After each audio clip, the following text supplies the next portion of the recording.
श्रवण करेंगे एक और प्रभुपाद के जन, जिनका नाम है नित्य लीलापुर श्री भक्ति भ्रमर प्रेमानंद तीर्थ महाराज।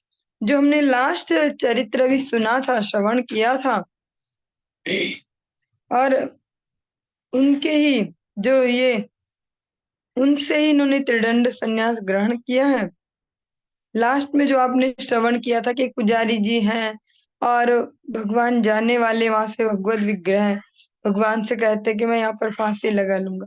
जो जिनके बारे में वो सुना था उनका ही चरित्र भी हम श्रवण करेंगे। पूर्व बंग ढाका जिला अंतर्गत विक्रमपुर निवासी भगवत भक्ति परायण विद्वान संभ्रांत एक ब्राह्मण परिवार में 30 पौष 1332 बंगाब्द शनिवार पुत्रदा एकादशी तिथि पर श्रील महाराज जी का जन्म हुआ। पूर्वाश्रम में श्री श्याम चरण मुखोपाध्याय नाम था। बाल्यकाल से बालक में सरल मधुर स्वभाव, दयालु एवं भगवान के प्रति प्रचुर भक्तिभाव देखा गया। वे मातामह नालिंदा के जमींदार श्रीमद योगानंद गोस्वामी अर्थात मातुल के घर में रहकर स्कूल कॉलेज के अध्ययन कर रहे थे। बाल्यकाल से वे विद्या अध्ययन के साथ कीर्तन के प्रति विशेष अनुराग रखते थे। भगवत कीर्तन के प्रति कोई न कोई कीर्तनिया के साथ घूमते थे, उनके मुख से कीर्तन सुनते और कभी कभी उनके साथ में गाते भी थे। एक बार इन्होंने फिर एक जो कीर्तन मंडली जिसको कह सकते हैं, कीर्तन की टोली या दल, उसको गठित कर लिया और विभिन्न स्थानों पर श्री गौरांग लीला, श्री कृष्ण लीला का कीर्तन गान करने लगे। कहते हैं ना, पूत के पांव पालने से ही दिखते हैं।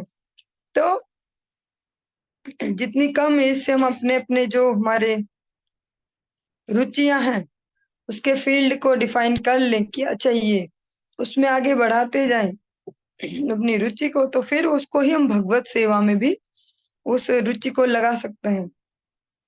श्रील प्रभुपाद भक्ति सिद्धांत सरस्वती गोस्वामी ठाकुर के साथ श्रीमद योगानंद गोस्वामी की बहुत मित्रता थी, जो इनके कह सकते हैं इनके नाना जी हैं। जो श्यामाचरण का कीर्तन में इतना आवेश देखकर उन्होंने एक समय उनसे कहा, कीर्तनिया के साथ इतना भक्तिभाव दिखाकर क्या फायदा होगा, तुमको सत्य ही भक्ति प्राप्त करना है तो शील भक्ति सिद्धांत सरस्वती ठाकुर के मार्ग में जाओ, उनके चरण आश्रय करो, तब तुम्हारा जीवन प्रकृत रूप से सार्थक होगा। जो उनके नाना जी हैं, जिस प्रकार से आप इसको ऐसे समझ सकते हैं जैसे आप सभी सोशल मीडिया के माध्यम से या ऐसे भी अलग अलग देखते हैं ना कि ये जगराता वाली पार्टी, ये जागरण पार्टी, ये ऐसे, ये ठाकुर जी की भजन संध्या करते हैं, ऐसे अलग अलग अलग अलग।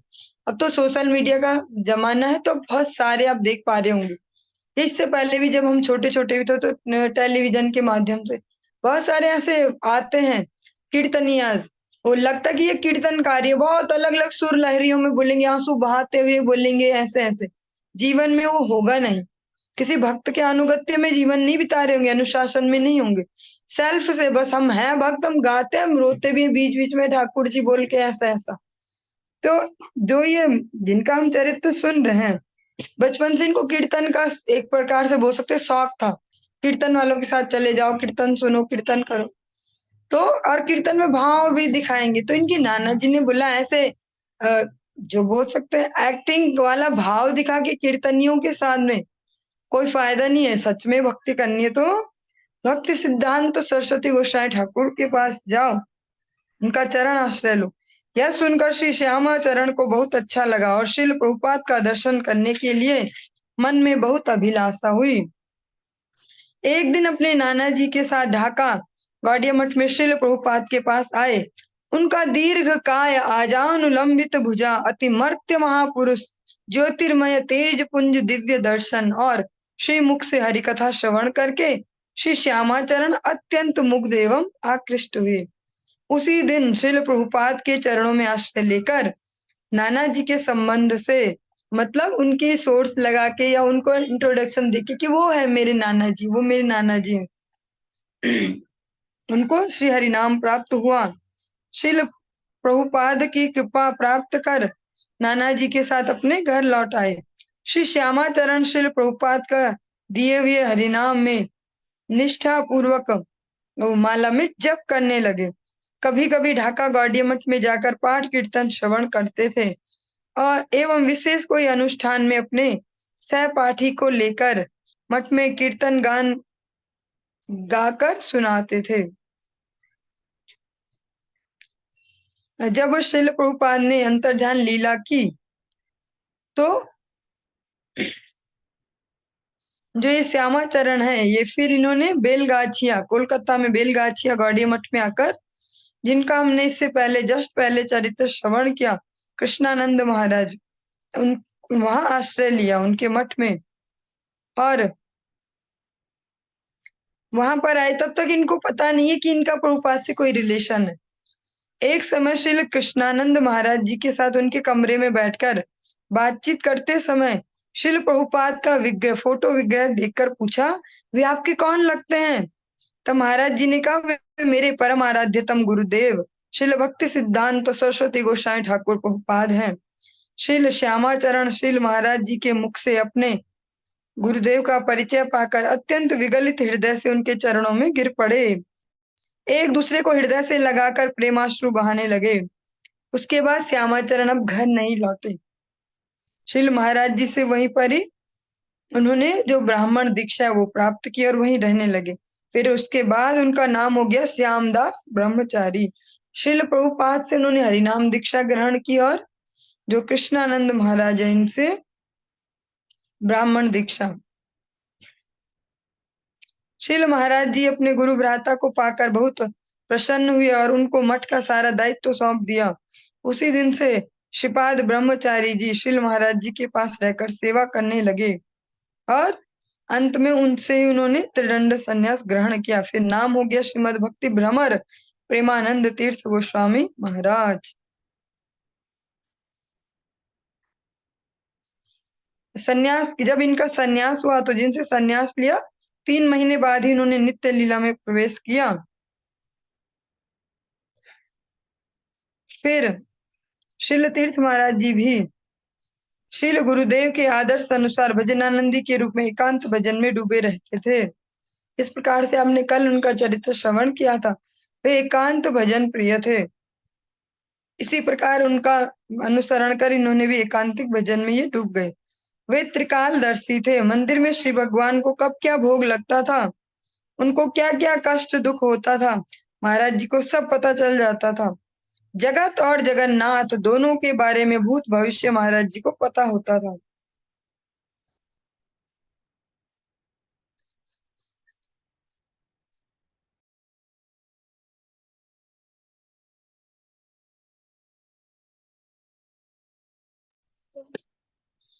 श्री मंदिर की सेवा के लिए श्रील महाराज जी ने अपनी एक शिष्या के पास से कुछ धन लिया था और 3-4 साल हो गए।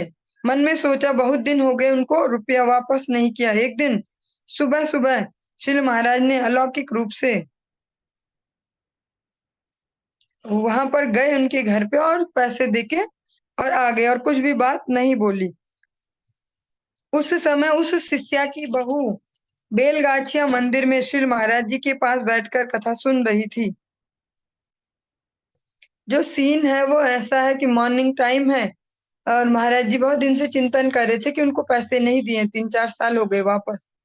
और सीन ऐसा कि एक तरफ मंदिर में बैठकर वही वही सास की बहू यहाँ उन्हीं महाराज से कथा सुन रही है। वहां सास के पास महाराज जी का ही शरीर वहां पहुंचा और वहां पैसे दिए। उस समय उस कथा के अंत में जब वह घर लौटी तो उसकी सास ने बहू से कहा, श्रील गुरु महाराज जी ने किसी समय मुझसे कुछ रुपया लिया था भगवान की सेवा के लिए। आज सुबह गुरु महाराज मेरे घर पर आए थे, मैंने उनको घर में बुलाया पर महाराज जी बाहर से ही रुपया देकर चले गए, एक भी बात नहीं की। मुझे लगता है कि महाराज जी क्रोध में हैं। इसीलिए तो शायद बात नहीं की है, गुस्सा में है।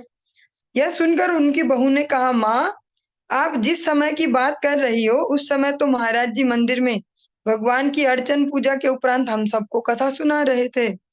तब शिष्या को गुरु महाराज की अलौकिक शक्ति के बारे में पता चला और तुरंत दौड़कर मंदिर में आकर शिल महाराज के चरणों में गिरकर बहुत रोने लगी और समस्त जो धन था उनके ही चरणों में रखकर माफी मांगी और कहा, गुरु महाराज, मैंने तो आपको कभी कुछ भी नहीं कहा, आपने फिर मैंने तो सेवा के लिए धन दिया।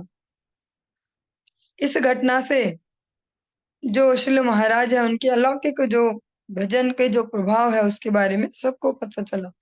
और ये तो एक घटना है। इसी प्रकार से आप सुनेंगे नित्य लीला पुरुष की भक्ति वेदांत वामन गोस्वामी महाराज, उनके चरित्र में भी ऐसी 2-3 घटनाएं सुनने को मिलती हैं। जो पुराने वैष्णव है, श्रेष्ठ वैष्णव, उनसे जो हमारे परम गुरुदेव है नित्य लीला पुरुष भक्ति दयित माधव गोस्वामी महाराज, उनके बारे में भी ऐसे 1-2 घटनाएं सुनने को मिलती हैं। एक समय में 2 जगह उनके विग्रह का उपस्थित होना। आज की डेट में अगर किसी के पास ऐसी सिद्धि आ जाए तो वो तो उसको दिखा दिखा के ही सब जगह अपना नेम फेम अर्जित कर ले, बहुत सारे शिष्य बना ले, धन कमा ले, सब कर ले।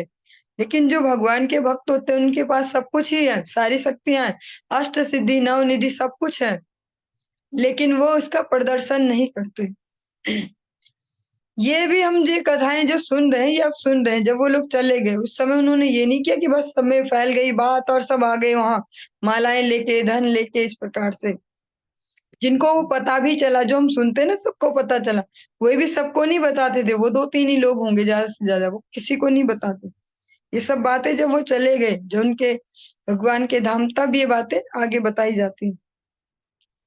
एक समय किसी जैसे माधवेंद्र पुरी पाद जी का हम सुनते हैं चरित्र, तो सब जगह नहीं फैलाया वो कि मुझे गोपाल जी ऐसे आए, ये हुआ और भगवान ने मुझे दूध पिलाया, ऐसे। उसके बाद उनकी वो कथा सबको बताई गई।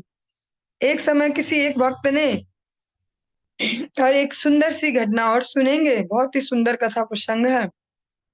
एक समय किसी एक भक्त ने श्री मदन मोहन जी की भोग के लिए कुछ हरी सब्जी दी, साग दिए, पत्ते दिए। 3-4 दिन हो गए और वो सेवक ने भोग नहीं लगाया, फेंक दिया। कि वो कि ऐसे ही सोचा होगा जो भी जैसे हम भी कर लेते हैं ऐसे ही फटाफट कुछ भी। उस समय श्री महाराज जी कोलकाता इंटाली मठ में विराजित थे। श्री मदन मोहन जी ने श्री महाराज जी से कहा, मदन मोहन जी ने उनको बताया महाराज जी को, एक भक्त मेरे लिए साग देकर गया, तुम्हारे सेवक ने मुझे साग भोग नहीं लगाया। यह जानकर इंटाली से श्री महाराज जी जल्दी जल्दी बेलगाछिया गौड़िया मठ में आकर पुजारी से पूछा, वह साग कहाँ गया? पुजारी ने कहा, साग? कौन सा साग?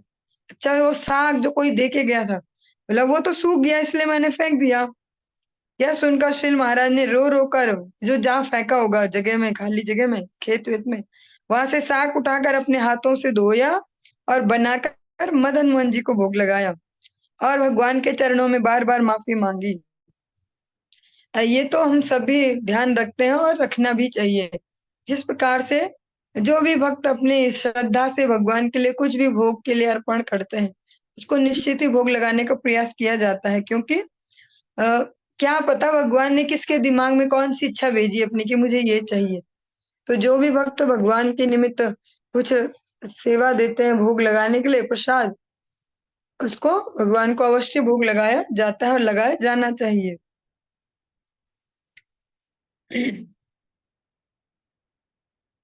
श्रील गुरुदेव के भजनादर्श के अनुसार श्रील भगवान के साथ भी श्रील महाराज जी का उसी प्रकार का प्रेम संबंध था। जैसे उनके सन्यास गुरुदेव, दीक्षा गुरुदेव है, ऐसे उनका भी भगवान के साथ ये स्पेशल कनेक्शन है। भगवान भी उनको सब बताते जाते हैं।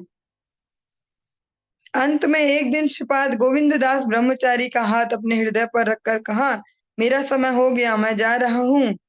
मैं तुमको आदेश देकर जाता हूँ, तुम मेरे ज्येष्ठ गुरु भ्राता परम पूज्यपाद भक्ति प्रमोद पुरी गोस्वामी महाराज से संन्यास ग्रहण कर परम भक्ति पूर्वक निज जीवन सर्वस्व जानकर मेरे नित्य आराध्य गुरुपाद पद्म श्रील प्रभुपाद और श्री श्री राधा मदन मोहन, राधा श्याम सुंदर, राधा गोविंद, राधा दामोदर, राधा गोपीनाथ जी की सेवा रक्षा करना। तुम सब हरिनाम करो और मैं भी हरिनाम करो। इतना ही कहकर श्री हरिनाम करते करते श्रील महाराज ने हरि अंतर्ध्यान लीला प्रकाश की।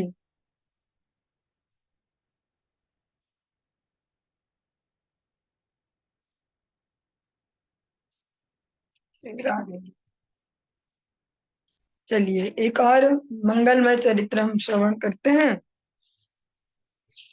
ये नाम आप सबने शायद, हो सकता है शायद आप में से कुछ ने सुना भी होगा, श्रील कृष्णदास बाबा जी महाराज। ये जो एक तो हो गया सन्यास, जो सैफरन कपड़ों वाला सन्यास है, एक हो गया व्हाइट कपड़ों वाला, वो बाबा जी वेश कहते हैं उसको, परमहंस वेश। श्रील श्रील कृष्णदास बाबा जी महाराज जगत गुरु श्रील भक्ति सिद्धांत सरस्वती गोसाई ठाकुर प्रभुपाद के अत्यंत प्रिय शिष्य थे। वे पूर्व बंग निवासी थे। पहले श्रीपाद स्वाधिकारानंद दास ब्रह्मचारी नाम था। बाद में परमहंस बाबाजी वेश ग्रहण कर श्रीमद कृष्णदास बाबाजी महाराज नाम से समस्त वैष्णव जगत के बीच सुपरिचित हुए। वे समस्त गौर मंडल क्षेत्र मंडल में पूरी धाम वाला जो एरिया है, एवं ब्रज मंडल में एक निष्किंचन परमहंस वैष्णव साधु के रूप में आदरणीय हुए। इनके मुख में सर्वदा कृष्ण नाम स्फुरित होते रहते थे। प्रतिदिन जोर से उच्चारण करके लक्षाधिक हरिनाम करते रहते थे। 1 लाख से भी ज्यादा, 64 माला से भी ज्यादा हरिनाम, और जोर जोर से वे एक साथ 8-10 घंटे तक उच्च स्वर में कीर्तन करते थे। जब भगवान के नाम का कीर्तन भी करते थे तो 8-10 घंटे से नीचे नहीं। इनके मुख में मधु, और यहाँ पर अगर हम खुद को देखें तो हमारे लिए साल में एक बार भी ऐसा कर पाना बहुत मुश्किल होगा कि हम एक दिन बैठकर थोड़ा भगवान का नाम अखंड महामंत्र कर ले। लेकिन जो अखंड महामंत्र किया जाता है, इसका प्रभाव बहुत ज्यादा प्रभावशाली होता है। इनके मुख में मधुर कंठ से कृष्ण नाम कीर्तन सुनकर समस्त लोग भूख प्यास भूलकर परम संतोष प्राप्त करते थे। 1960 में भारत के महामान्य राष्ट्रपति डॉक्टर राजेंद्र प्रसाद महोदय मद्रास गौड़िया मठ में आ रहे थे। उस समय श्रील बाबा जी महाराज अपनी भजन कुटी में बैठकर भावावेश में उच्च स्वर से कीर्तन कर रहे थे। राष्ट्रपति महोदय ने उस कीर्तन को सुना और मोहित हो गए। उन्होंने स्वयं बाबा जी महाराज को काफी समय तक और कीर्तन सुनाने के लिए हाथ जोड़कर निवेदन किया। राष्ट्रपति महोदय के निवेदन से फिर 2 घंटे उच्च स्वर से हरिनाम करके कीर्तन सुनाया।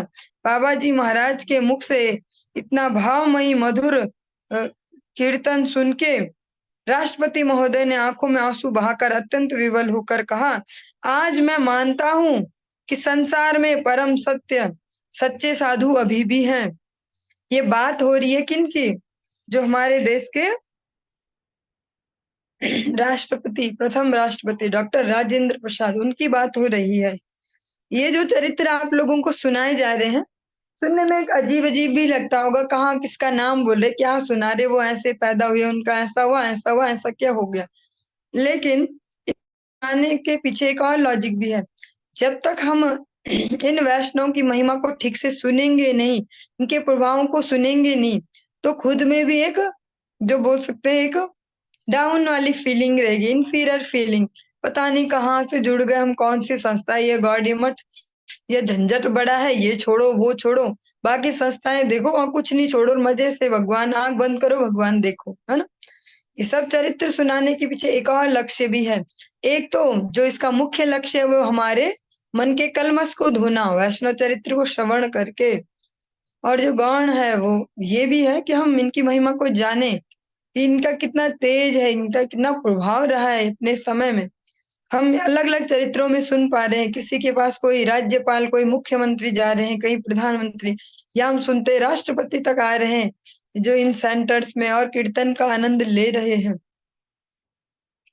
तो फिर हम जान पाएंगे, अरे अच्छा, इतनी अच्छी परंपरा से जुड़े हम, तब तो ठीक है भाई। जगत के विचार में श्रील बाबा जी महाराज बहुत बड़े विद्वान थे। जगत और जगत के अतीत समस्त प्रकार के ज्ञान में श्रील कृष्णदास बाबा जी महाराज परिपूर्ण थे। फिर भी शास्त्र के सर्वसार सिद्धांत श्रीमन महाप्रभु के उपदेश हरि नाम संकीर्तन को समझकर श्री नाम को ही जीवन में एकमात्र महाभूषण कर लिया। में जैसे माता जी वर्ग ज्यादा है कक्षा में, महिलाओं को पसंद है आभूषण, चाहे आर्टिफिशियली पहनेंगे पर पहनेंगे। अब कान के बदलते रहो इयरिंग, कभी ऐसी कभी तैसी, ये वो जो भी होता होगा। लेकिन जो इनके बारे में कहा जा रहा है वो क्या है, इन्होंने अपना भूषण जो आभूषण है वो क्या बनाया, भगवान का नाम। सारे शास्त्रों को जानते, इस जगत का भी सब जानते, उस जगत का भी, लेकिन सब कुछ देख के लास्ट में यही स्थिर किया क्या, जय जय हरि नाम चिदानंद अमृत धाम पर तत्व अक्षर आकार, और हरि नाम का ही आश्रय लिया। भगवान के नाम को ही अपना एकमात्र महाभूषण, सबसे सुंदर आभूषण बना लिया, सबसे प्रिय आभूषण। उनकी श्वास पर श्वास में नित्य ही श्री कृष्ण नाम हो रहे थे। जब कोई दर्शन को जाता तो एकमात्र हरिनाम कीर्तन का ही उपदेश देते और इसके अतिरिक्त कुछ और शब्द नहीं बोलते। उनकी नजर में जाति वर्ण का कभी कोई भेदभाव नहीं देखा गया। सबको एक समान प्रेम और स्नेह दृष्टि से श्रीमन महाप्रभु के सेवक के रूप में दर्शन करते थे। इतनी बड़ी उच्च कोटि के महान वैष्णव होकर भी उनका जो आचरण है, व्यवहार है, आदर्श है, वो बड़ा विनम्र स्वभाव, नम्रता, दीनता, ये उनके आभूषण हैं। एक छोटे से बालक को भी प्रणाम करते, दीनता इतनी। उनका स्वभाव सर्वदा परम उदार, सरल, सहज शिशु के समान था। वैष्णव के समस्त महत् गुण उनके चरित्र और आदर्श और व्यवहार में देखे गए। श्रील प्रभुपाद भक्त सिद्धांत सरस्वती ठाकुर द्वारा अंतर्ध्यान लीला करने पर श्रील कृष्णदास बाबा जी महाराज ने श्रीधाम वृंदावन की यात्रा की और पैदल परिक्रमा की। ब्रजमंडल परिक्रमा और दर्शन करके निर्जन स्थान पर रहकर एकांत में हरि भजन, हरि नाम भजन करने के विचार से श्री नंदगांव पावन सरोवर के किनारे श्रील सनातन गोस्वामी की भजन कुटी को उत्तम स्थान समझकर श्री सनातन गोस्वामी के प्रति परम भक्ति, श्रद्धा और अनुगत्य में निरंतर हरि नाम कीर्तन में डूबे रहे। पावन सरोवर पर जो सनातन गोस्वामी की भजन कुटी आप सबने दर्शन किया ही होगा जब 84 को ब्रजमंडल परिक्रमा करते हैं गुरुदेव के अनुगत्य में। श्रील बाबा जी महाराज पहले से ही कभी इधर उधर बाहर नहीं जाते, वो फालतू इधर उधर आना जाना नहीं। ब्रज में रहकर एक दिन मधुकरी करते, जो भी रोटी मिल जाती सुखा के रख लेते और उसको ही कभी कभी पाते और तीव्र भजन में डूबे रहते। उनके गुरु भ्राता परम आदरणीय विश्व प्रचारक, जिनका चरित्र आप लोग बहुत अर्ली जो टाइम था इन चरित्रों का उसमें सुन चुके हो, श्रीमद भक्ति हृदय वनदेव गोस्वामी महाराज, इनका आपने चरित्र श्रवण किया था। वे भी उस समय नंदग्राम और ब्रज में रहते थे। जिस प्रकार से आपने उस चरित्र के साथ श्रवण किया था कि नंदगांव में उन्होंने विशेष वैराग्य के साथ भजन किया, जिस प्रकार से भरत महाराज ने जमीन को भी खोदकर जमीन के भी अंदर जाकर भजन साधन किया, ऐसे ही पूज्यपाद भक्ति हृदय वनदेव गोस्वामी महाराज ने भी नंदग्राम में ऐसा भजन किया। तो वहीं कृष्णदास बाबा जी भी भजन कर रहे थे नंदग्राम में। अभी भी जब हम देखते हैं कि नंदग्राम में बहुत सारे साधु भजन करने जाते हैं। उन्होंने श्रील बाबा जी महाराज को बहुत श्रद्धा, भक्ति एवं स्नेह पूर्वक सेवा की। बाबा जी महाराज कभी किसी की सेवा नहीं लेते थे, लेकिन जो अपने गुरु भ्राता है वनदेव गोस्वामी महाराज, जब वो सेवा करते तो नाराज भी नहीं होते। ब्रज में बालक, वृद्ध, युवक, नर नारी सबका बहुत श्रद्धा इनके ऊपर थी। सब इनको बहुत ही प्रेम करते और उनके प्रति श्रद्धा अपने व्यक्त करते। 12 अप्रैल सन 1982, 12 अप्रैल 1982 में नंदग्राम पावन सरोवर के श्री सनातन गोस्वामी की भजन स्थली में अपने अंतर्ध्यान लीला प्रकाश की।